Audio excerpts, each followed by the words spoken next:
ഇവിടെ ഇരുന്ന് ബി.ജെ.പിയുടെ പ്രതിനിധി പറഞ്ഞു നരേന്ദ്രമോദി ഇന്ന് ക്ലാസിക് പ്രസംഗമാണ് നടത്തിയത്. അദ്ദേഹം നടത്തിയ ഫോക്ക് പ്രസംഗമാണെന്നാണ് ഞാൻ പറയുന്നത്. കാരണം ഇത്രയും കാലം ബി.ജെ.പിയുടെ തൃശ്ശൂരുള്ള നേതാക്കന്മാരൊക്കെ പറഞ്ഞുകൊണ്ടിരുന്നത് നമ്മുടെ വടക്കുന്നാഥ ക്ഷേത്രത്തിന്റെ ചുറ്റുമുള്ള മരങ്ങൾ എന്ന് പറയുന്നത് ശിവന്റെ ജടയാണ്, അതുകൊണ്ട് അത് മുറിക്കാൻ പാടില്ല. മറ്റു ചില പരിപാടികളൊക്കെ ഇതേപോലൊക്കെ വന്നപ്പോൾ തന്നെ അത് മുറിക്കാൻ സമ്മതിച്ചിരുന്നില്ല. ഇന്നിപ്പോ മുഴുവൻ മരങ്ങളും വെട്ടിമാറ്റി.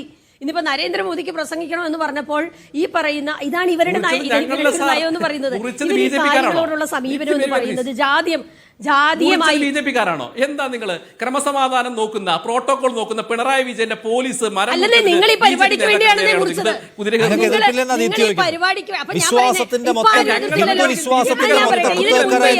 ബിജെപിക്കാരനെയും ഇന്നലെ കണ്ടില്ലല്ലോ.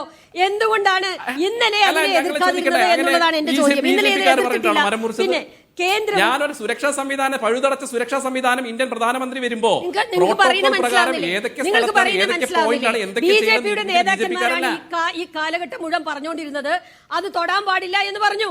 ഇന്നലെ നരേന്ദ്രമോദിക്ക് വേണ്ടി വന്നപ്പോൾ ആരും മിണ്ടുന്നില്ല. ഒരു ബി.ജെ.പി നേതാവ് ഇതിന്റെ വിഷയമൊന്നും പ്രസംഗത്തെ പറ്റി പറഞ്ഞു വന്നപ്പോൾ പറഞ്ഞു എന്നുള്ളേ ഉള്ളൂ. താങ്കൾ പിന്നെ എന്നെ വ്യക്തിപരമായി താങ്കൾക്ക് അതിന്റെ അർത്ഥം അറിയോ എന്താണെന്ന്? താങ്കൾ എന്തർത്ഥത്തിലാണ് എന്നെ വ്യക്തിപരമായിട്ട് അത് വിളിച്ചത്? പിന്നെ എനിക്കതിനെ വളരെ പുച്ഛത്തോടെ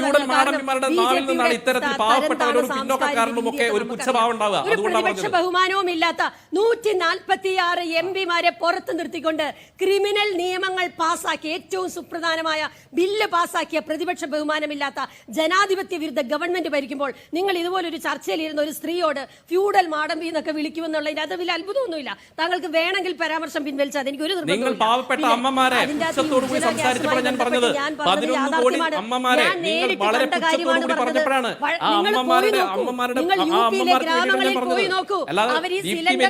ഒരു കൂടുതൽ മാടമ്പി സ്വഭാവത്തോടുകൂടി സംസാരിക്കലേ എന്ന് പറഞ്ഞത്. അല്ലാതെ നിങ്ങളെ കൂടുതൽ മാടമ്പിയായിട്ടല്ല ഞാൻ പറഞ്ഞത്. കാരണം അവരെ കൊണ്ട് അഫോർഡ് ചെയ്യാൻ പറ്റുന്ന ഒരു റേറ്റ് അല്ല ഇപ്പോൾ സിലിണ്ടറിനുള്ളത്.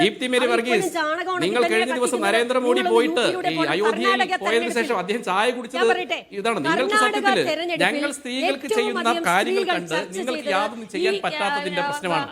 പാചകവാതക ഗ്യാസിന്റെ വിലയെക്കുറിച്ചാണ് എത്രയോ ആളുകൾ, എത്രയോ സ്ത്രീകൾ കർണാടക തെരഞ്ഞെടുപ്പിന്റെ കാലയളവിൽ അതിനെക്കുറിച്ച് സംസാരിച്ചു, അതിനെതിരായി സംസാരിച്ചു. ഞങ്ങൾക്ക് ഇത് വാങ്ങാനുള്ള മുന്നോട്ട് വെക്കുന്ന സ്ത്രീ ശാക്തീകരണ മുദ്രാവാക്യങ്ങൾ ആവർത്തിക്കുകയാണ് ശ്രീമതി ദീപ്തി മേരി വർഗീസ്.